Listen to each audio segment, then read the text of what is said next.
All right, so welcome to another deep dive with us. Yes. And today we're going to be exploring something I think a lot of us are familiar with, but maybe haven't really thought about too deeply. Right. And that is communion. Yeah. The source material that we're looking at today is this text called Vrew. All right. And we're going to be zooming in on a particular passage in 1 Corinthians 11.23-26. Okay. Which talks all about the significance of communion. Right. So get ready Yeah. for some aha moments as we uncover a fresh perspective on this ritual. Well, one of the most intriguing things about this passage is that it's believed to be the earliest recorded account of the Last Supper. Really? It actually predates the Gospels. So this is like Yeah. closer to the source. Closer to the source, exactly. Wow. 1 Corinthians was written around 55 AD. Okay. Well, the earliest Gospel mark is estimated to have been written between 67 and 70 AD. Wow. So we're getting a glimpse then into how the very first Christians understood this. Exactly how they understood and practiced it. Yeah. That's what makes it so fascinating. Okay, so what does this passage then tell us about the meaning behind communion? A key word here is akenoto, Okay. which translates to remember or commemorate. Okay. It's not just about passively recalling an event.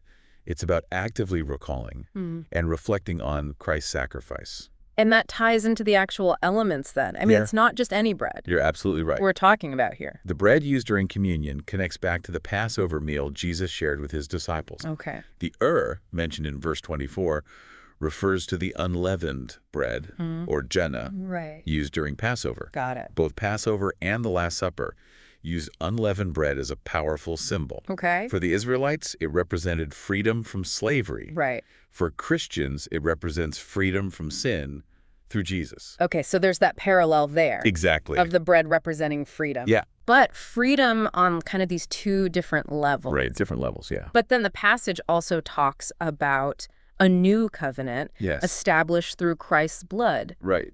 So to even understand that, I guess we have to back up and be like, what is a covenant? What is a covenant? That's a great question. Yeah. Think of a covenant like a contract, Okay. a binding agreement with responsibilities on both sides. Like a lease? Exactly like a lease. Okay. You agree to pay rent. Yeah. The landlord agrees to provide a habitable space. Right. Both sides have obligations. Okay. Got it. So how does that apply to the Bible? Yeah. Well, in the Old Testament, God established a covenant with the Israelites through Moses. Okay. God promised to be their God, and they promised to follow his laws. Right. It involved animal sacrifices and blood, symbolizing the seriousness of the agreement. It's like a really, really Serious contract. serious contract. We got it. Okay, so what happens if one of the sides of that covenant is broken? Well, the Israelites actually struggled to keep their end of the agreement. Okay. They strayed from God's laws and worshipped idols. Right. And that's why the prophet Jeremiah spoke of a new covenant Okay. in Jeremiah 31.31-33. Okay. One that wouldn't be broken like the old one. So that's kind of where this 1 Corinthians passage is picking up then. I'm picking up that thread. Is it saying that that old covenant is just like Obsolete. Obsolete. That's a great question. Yeah. It's not that the old covenant becomes irrelevant, Okay. but rather it's fulfilled and transformed in the new covenant, Got it. established through Jesus. Right. The new covenant is no longer about following rules perfectly to earn God's favor. Right. It's about accepting God's grace through faith in Jesus. Yeah. It's accessible to everyone who believes, regardless of their past. So the cost is incredibly high. Yes, but it's covered by him. By Christ, not by us trying to earn it. Right. Exactly. Okay. And 1 Peter 1.80-30-19 highlights this beautifully. It says that Christ's sacrifice wasn't with something perishable like silver or gold, but with his own precious blood. Right. The price was immeasurable, Wow. and it made God's grace available to everyone. We've gone from unleavened bread Yeah, to ancient covenants that's right. to the sacrifice of Christ. It's all connected. I can't wait to see where this deep dive takes us next. Me too. This is fascinating. I know, right? Yeah. Okay. All right. So this brings us to a really crucial point about this new covenant. You know, it's not just about receiving forgiveness. Okay. So it's not That's just transformation. get out of jail free card. Exactly. Yeah, it's not just about wiping the slate clean. It's about becoming a new creation. Our source material highlights 2 Corinthians 5.14-15 and verse 17. Okay.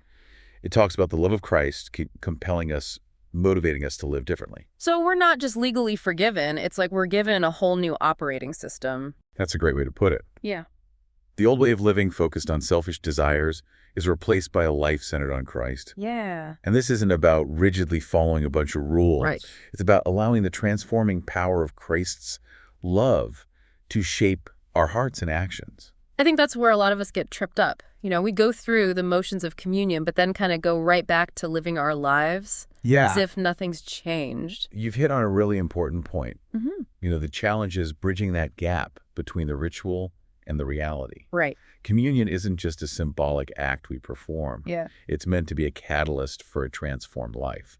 So how do we avoid falling into that trap? Yeah, how do we live this out? Of compartmentalizing. How do we actually live out the transformation that communion points to? One way is to really reflect on what we're remembering during communion. Okay. We're not just remembering an event from the past. Right. We're entering into the reality of Christ's sacrifice and what it means for our lives right now. It's like taking it out of the history books and into our everyday lives. Exactly. Remembering that we're not just forgiven, but called to live differently because of what Christ did. Yes, and the connection to the Old Covenant we talked about earlier becomes even more significant here. Okay. Remember those blood sacrifices? Right. They were a constant reminder of how serious the covenant was. Right. And the consequences of breaking it. Right. Those sacrifices weren't just symbolic. They were a powerful, tangible representation of what sin cost. And in the new covenant, Christ becomes the ultimate sacrifice, taking on the full weight of our sin. Right. Communion helps us remember that sacrifice, the cost of our redemption. Wow. That gives a whole new meaning to remembering. It does. It's not just recalling a story, it's grappling with the magnitude of what Christ did for us. That's heavy stuff. It is. And that weight, that profound awareness should motivate us to live lives worthy of such a sacrifice. Yeah. It should drive us to love others, to seek justice, to actually embody the character of Christ in our everyday actions. So this is way more than just a theological concept. Absolutely. It's about experiencing real transformation. Exactly. And that transformation comes directly from the new covenant established through Christ's sacrifice. Yeah. It's a covenant of grace, mercy, and the power to become more than we ever thought possible. This deep dive has been amazing. We've learned so much about the origins of communion, its connection to the Old Covenant, and the powerful implications of the New Covenant for our lives. And this is just the beginning. I know. There's always more to explore, more to discover about the depth and richness of this ritual and its power to transform us. I feel like we've barely scratched the surface. But before we wrap up, I'm curious, what's one key takeaway that's really resonating with you right now? For me, it's the understanding that communion isn't just passively remembering. Okay. It's actively participating in the ongoing reality of Christ's sacrifice and the transforming power of his love. It's about allowing that love to shape not just what we believe, but who we are. That's so powerful. It's not just about what happened then, it's about living it out now. I think that's such a crucial point, It's so easy to just go through the motions of communion without really grasping the weight of what it represents. That's where our source material's emphasis on remembering kind of comes full circle, right? Yeah. It's not just about mentally recalling an event. It's about letting that remembrance transform us, right? Shape the way we live our lives. So it's like taking all these layers of meaning that we've unpacked, the historical context, the symbolism, the concept of covenants, and letting those infuse our experience of communion. Exactly. It's about moving beyond just the ritual and into a deeper understanding of this profound mystery we're participating in. Yeah, it makes me think of how we often say, "This is my body broken for you" during communion. Right. Those words just take on a whole new meaning when we consider the depth of Christ's sacrifice and the reality of the new covenant. You're absolutely right. It's not just a phrase we recite, Right. It's an invitation to enter into the very heart of God's love for us. Yeah. A love so deep that he gave his own son for our redemption. This deep dive has given me so much to think about. It's like I've always known about communion, but now I'm seeing it with fresh eyes. Yeah. What about you? What stands out to you the most? I think what's striking me is the realization that communion isn't just an intellectual exercise. Okay. It's an invitation to a deeper, more meaningful experience of faith. It's about connecting what we know in our heads with what's happening in our hearts. Exactly. And that brings us to a final thought for you to ponder as you continue on your own journey of discovery. Okay. We've explored the historical and theological context of communion. Yeah. But what does it personally mean to you? Right. How does understanding its origins affect your experience of this ritual? That's a great question to leave us with. We've laid the groundwork, but now it's up to each of us to take these insights and apply them to our own lives. This deep dive is just a starting point. The real journey begins as we take these truths and allow them to shape our hearts, minds, and actions. So as we reflect on the significance of communion, let's not just remember the past, but allow it to fuel our present and shape our future. May this deep dive inspire us to embrace the transformative power of Christ's love and live lives worthy of the sacrifice he made for us. And may we always approach this sacred ritual with a sense of wonder, gratitude, and a deep desire to allow its meaning to permeate every aspect of our lives.